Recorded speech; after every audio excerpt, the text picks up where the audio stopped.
algumas semanas eu gravei um vídeo explicando, mostrando, apresentando, né, na realidade, o DuckDB como uma solução ali para quem trabalha com dados e muitas vezes está sem as ferramentas adequadas, né? Então tem que tratar um volume considerável de dados, trabalha com uma base grande, um volume massivo ali de dados, mas que muitas vezes não tem um sandbox, a área da pessoa não tem um datamart, o SAS, não tem ali a ferramenta adequada para, né, colocar o dado, fazer os tratamentos que precisa, as análises e a partir dali tirar um reporte, tirar um export para virar um insumo de BI.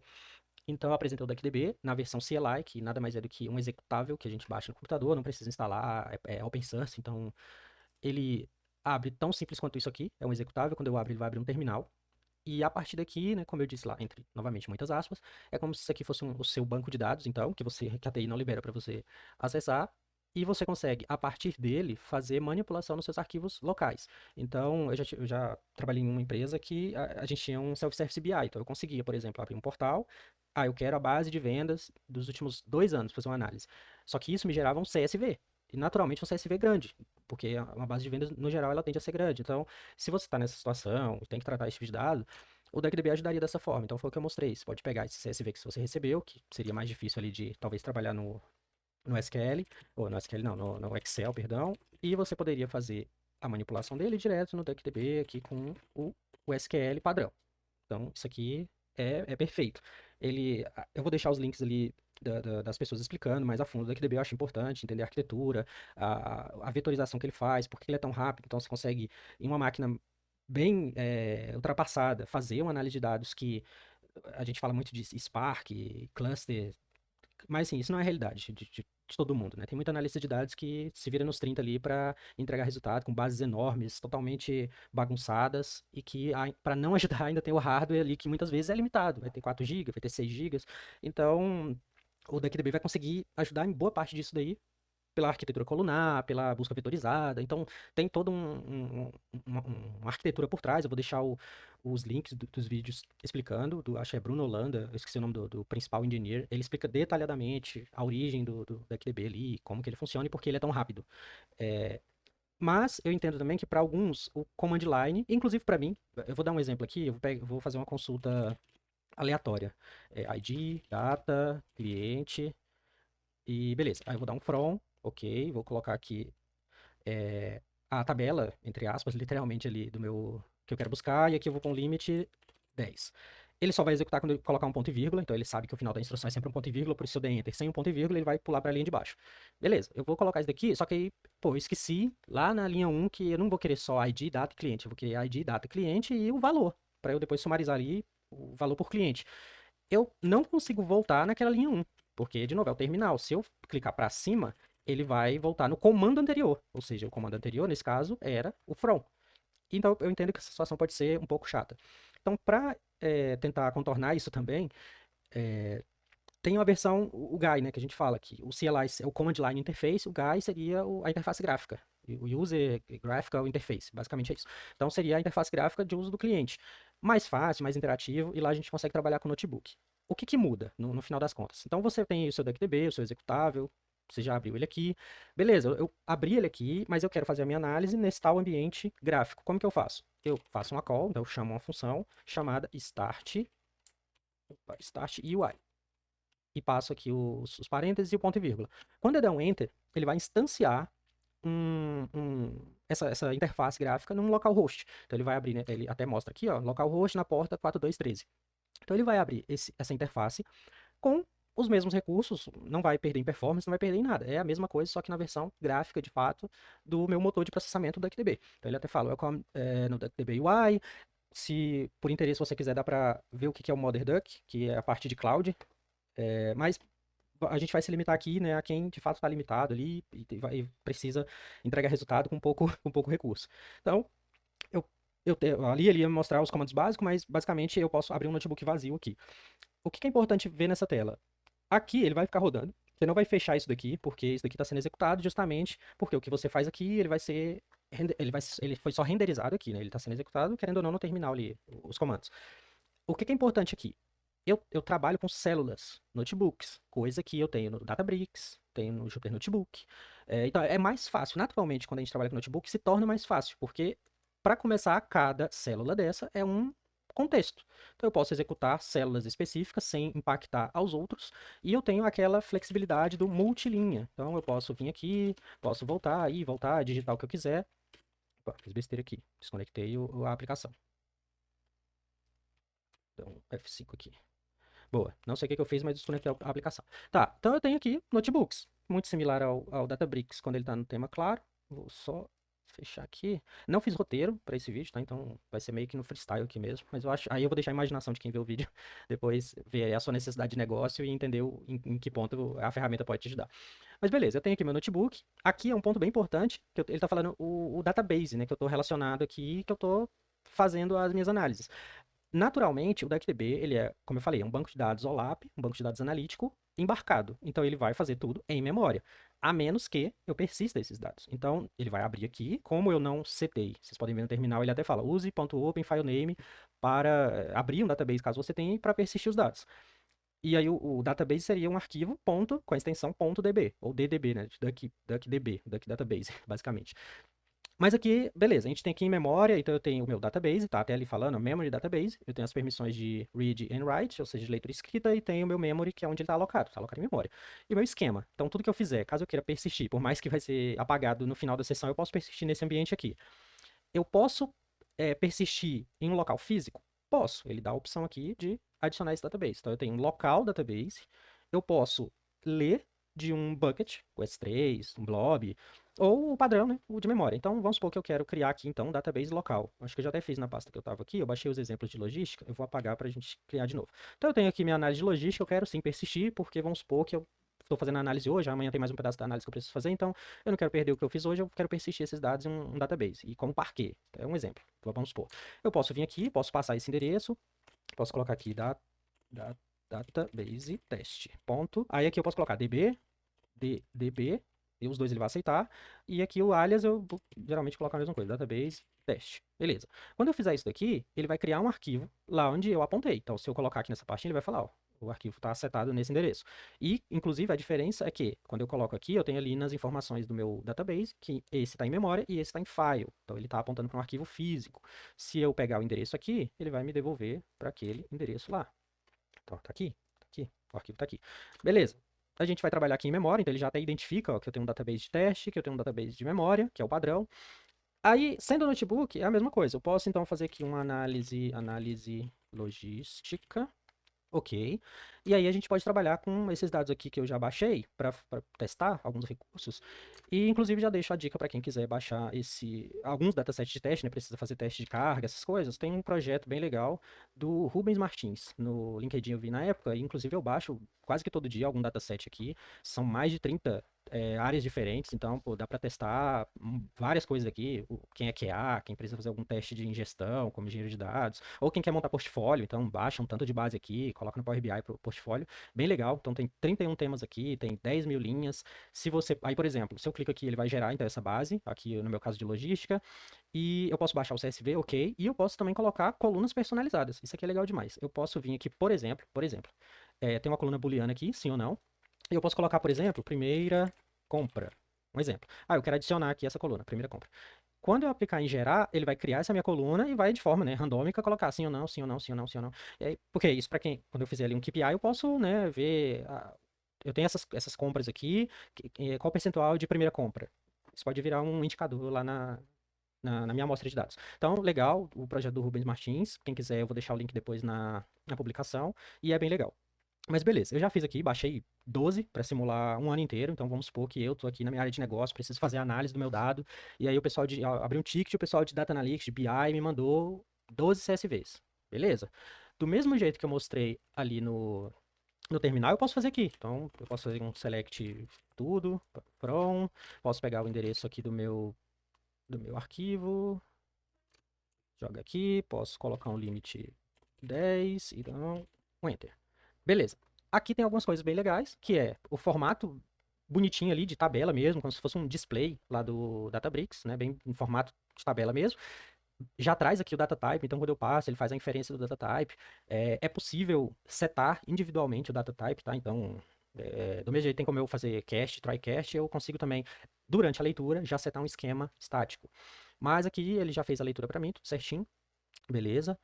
Daria para eu, por exemplo, também fazer. Ah, eu quero todas as colunas. Aqui eu tenho 9 colunas. Ó. Aqui ele traz uma informação bem legal. 10 linhas, porque foi o que eu setei aqui na mão. Se eu tirar isso daqui, ele vai trazer 10.000. Mas de coluna eu tenho 9, isso aqui não muda. Ele vai trazer os detalhes aqui e um histograma. Então ele vai tentar fazer uma análise ali em cima. Ele vai fazer uma inferência do tipo e vai fazer uma análise em cima desse tipo. Então, basicamente é isso. O que é bem útil a depender do reporte que você precisa fazer, da análise, pode adiantar bastante. Aqui eu poderia fazer algo como eu preciso das 9 colunas, mas para essa análise específica eu vou usar só 8. Eu não preciso do e-mail do cliente, não quero e-mail, eu quero nome, mas não quero e-mail, ou não quero ID que seja. Ao invés de eu colocar aqui ID, data, cliente, e-mail não, e-mail é produto, eu posso passar a exceção. Então eu quero tudo menos exclude, aí um lado bom da interface gráfica é que ele tem um autocomplete. Então, quando eu começo a digitar, ele vai me trazer ali o que tem correspondência com o que eu comecei a digitar. Então, quero fazer um exclude do e-mail. Opa, boa. Então, ele trouxe tudo, menos o e-mail, 8 colunas. Mas tudo bem, eu quero todas as colunas. Eu, pelo menos em particular, gosto de nomear todas as colunas explicitamente. Então, eu posso vir aqui, posso copiar essas colunas e posso jogar aqui. Beleza, já adiantou um lado, porque, de novo, tem database que não tem autocomplete. Você tem que dar um show table, pegar a tabela, jogar os campos aqui. Então, assim, já eliminou aí um pouquinho de tempo. Eu posso fazer, por exemplo, um campo novo. Aí aqui não tem muito segredo, é o que eu já estou acostumado, que a gente já está acostumado a fazer no dia a dia. Então eu poderia criar uma tabela aqui chamada quantidade, preço unitário. Vou fazer uma coluna chamada preço unitário, valor dividido pela quantidade. Pre, preço unitário. Então eu poderia fazer isso daqui. Ele vai dar um número bem quebrado. Ó, vai dar um número bem quebrado. Então, headset, eu tenho aqui, eu vendi 10, ao todo aqui, então foi 1.400. E eu não tenho um preço unitário, então eu poderia fazer esse preço unitário, né, em cima de fazer uma conta aqui para chegar nesse preço unitário.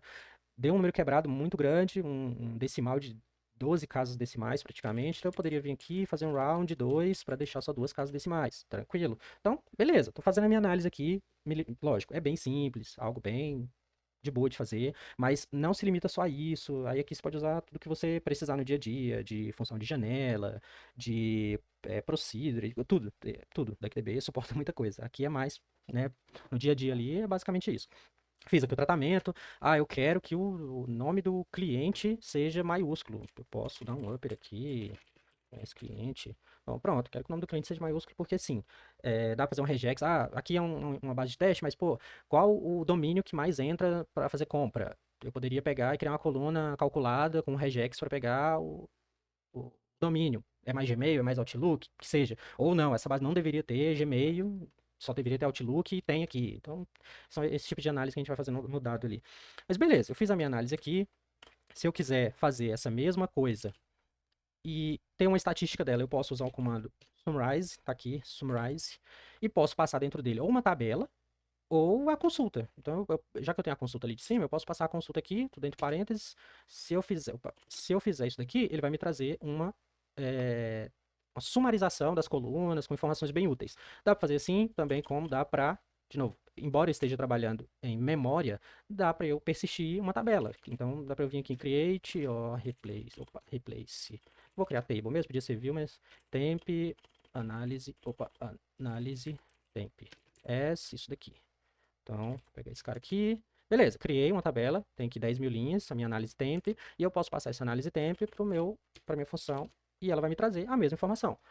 Aqui é legal, porque ela já vai trazer algumas funções estatísticas da minha tabela, então ele vai trazer o nome da coluna, vai trazer o data type, que ele inferiu, vai trazer o mínimo e o máximo, para algumas colunas vai fazer sentido, para outras nem tanto. Então eu tenho aqui, por exemplo, como a tabela vai de 1 a 10.000, então o mínimo e o máximo, beleza, faz sentido. Aqui o mínimo e o máximo, então daria para eu validar situações de, pô, essa base tá completa, ela vai de fato do dia 1º até o dia 31? Não, ela veio só até o dia 30, pô, então falta um dia aqui, isso pode impactar na apuração de resultado, divulgação de alguma coisa. Eu tenho a quantidade, então o máximo foi 10, eu tenho o mínimo de 1, eu tenho no valor, o mínimo foi 500, o máximo foi 5.500, se você arredondar aqui. O preço unitário, o menor valor foi R$ 50, o produto mais barato é 50, o mais caro é 5.400 e pouco. Ele traz um aproximado de valores únicos, traz uma média, traz um desvio padrão, né? Isso para as colunas numéricas, naturalmente. Traz os quartis e traz uma informação que eu considero bem útil, que é o número de nulos, né? Então, também daria para eu validar aqui e ele poderia mostrar isso campo a campo, não, né? Olhando o arquivo então como um todo. Então, se aqui em valor tiver algo nulo, é um problema porque, né, nesse caso, a soma final pode ser um valor menor do que efetivamente deveria ser. Então, eu acho bem relevante isso daqui. E aí, de novo, estou trabalhando isso aqui tudo em memória, o arquivo é tranquilo de se trabalhar, mas se eu tivesse um arquivo aqui de 5 gigas, ia ser tão tranquilo quanto, não ia mudar nada. Então, eu vou, nesse caso, já que eu tenho aqui a minha tabela, eu vou, deixa eu ver um exemplo, eu vou sumarizar aqui por produto, simples também, não tem muito segredo. Produto, soma da o quê? Quantidade? Da quantidade. O from aqui na minha análise tem, beleza? Um group, opa, group by all. Então, aqui ele suporta o group by all, tem database que te obriga a colocar o nome da coluna, um a um, tem database que deixa a gente fazer um, dois, três, né, a depender da quantidade de colunas que tem ali no select. O all é bom porque ele evita essa dor de cabeça de esquecer a tabela, a coluna que eu tirei ou que eu adicionei ali e não atualizei o group by. Então, se eu fizer isso daqui, ele vai trazer dessa forma. Dá para eu colocar aqui um som, quantidade. Pelo que mais vendeu, o produto que mais vendeu então foi a webcam, tá aqui, beleza. A análise também bem de boa, exploratória, simples. O que mais que dá para fazer aqui?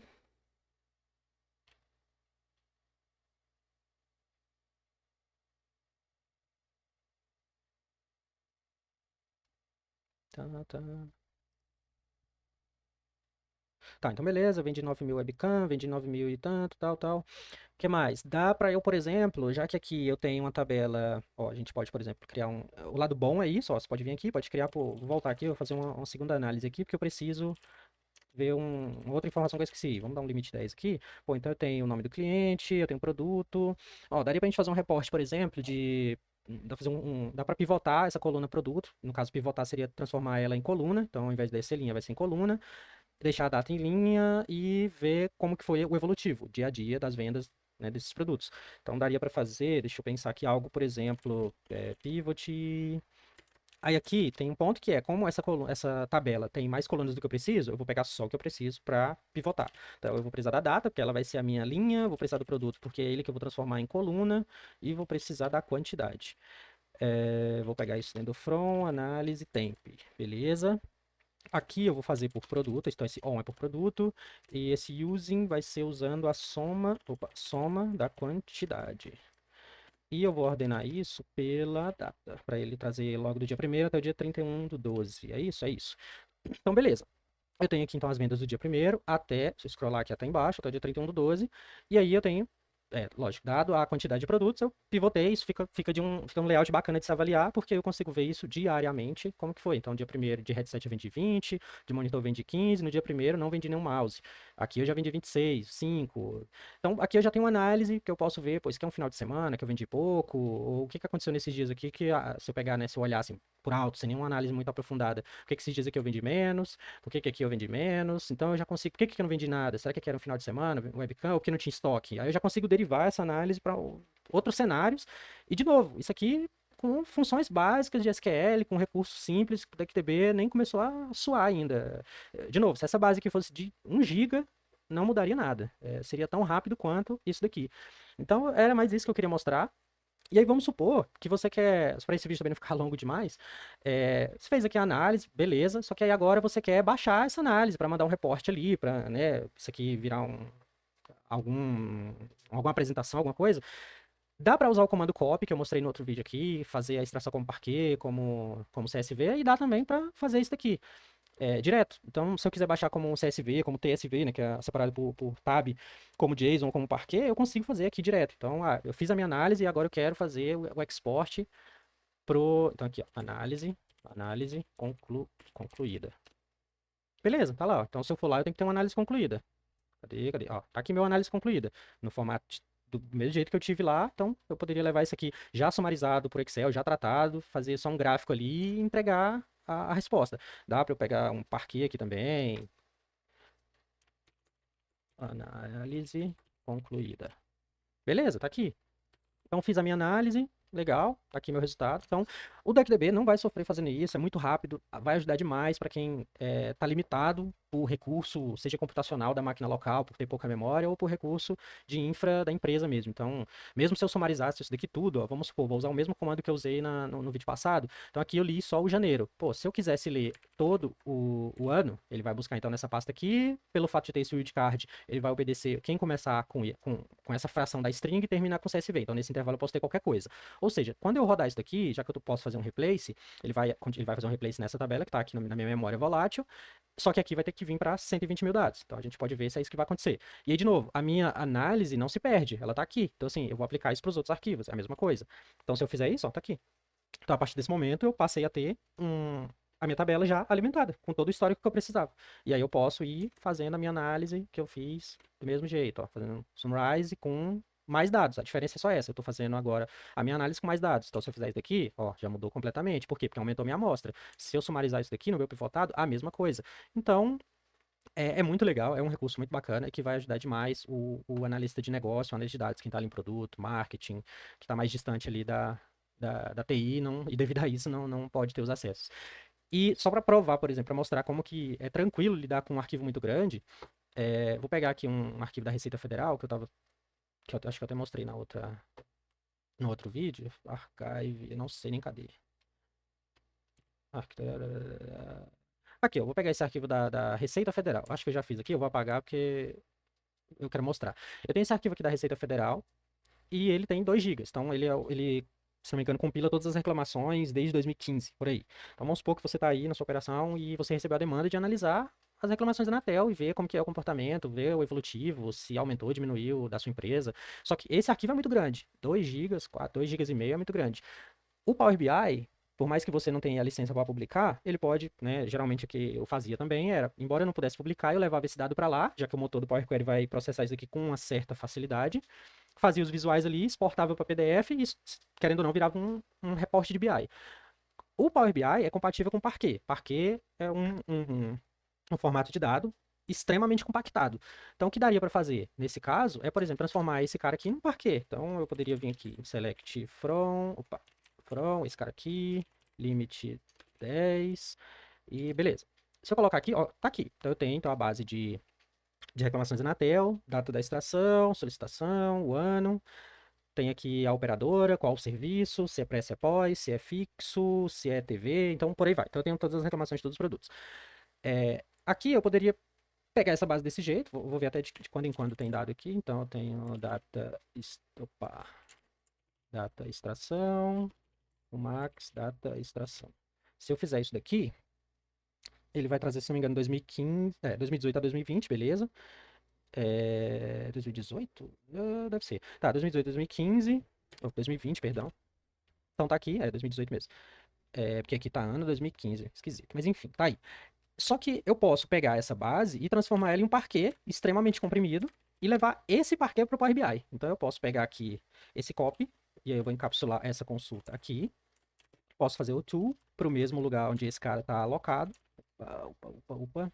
Aqui. E só mudar o nome, reclamações.parquet. Quando eu fizer isso daqui, não precisa aqui. Então ele vai fazer essa conversão para mim. Então, ao invés de eu obrigar o Power BI a ler um arquivo de 2,5 GB, ele vai ler um arquivo de 600 MB, acho que vai ficar até menor que isso. Ó, beleza, já fez aqui a troca, levou menos de 15 segundos, fez a conversão, na verdade. Ó, então ele fez um parquet de menos de 100 megas. Entre o Power Query ler esse cara de 2,5 GB e ler menos de 90 megas, é muita diferença. E aí, eu não vou entrar nos detalhes aqui, porque senão isso viraria uma aula e nem é meu intuito, mas o Parquet tem N vantagens do que um arquivo textual CSV, por guardar metadados, por guardar, né, ser um tipo restrito, então você não vai ter a perda de dados ali, o arquivo não vai corromper do nada. Tem N fatores de benefício de usar Parquet. Aí, de novo, vou deixar um vídeo nessa publicação que eu vou fazer depois, vou deixar um link dos vídeos de pessoas bem mais qualificadas que eu explicando os benefícios de usar Parquet e etc. Então era só isso que eu queria mostrar, é bem legal, assim, o uso. Aqui a gente não foi nem 1% do que o DuckDB pode fazer, eu também nem entrei na parte de persistência de dados aqui, que dá pra fazer também. Mas, de novo, é o básico aqui, que você pode extrapolar para sua realidade e transformar isso aqui num canhão, pra ajudar você a entregar resultado. E me ajudar também, porque eu uso, acaba que eu uso no dia a dia. Então, é mais isso que eu queria mostrar. Valeu, gente.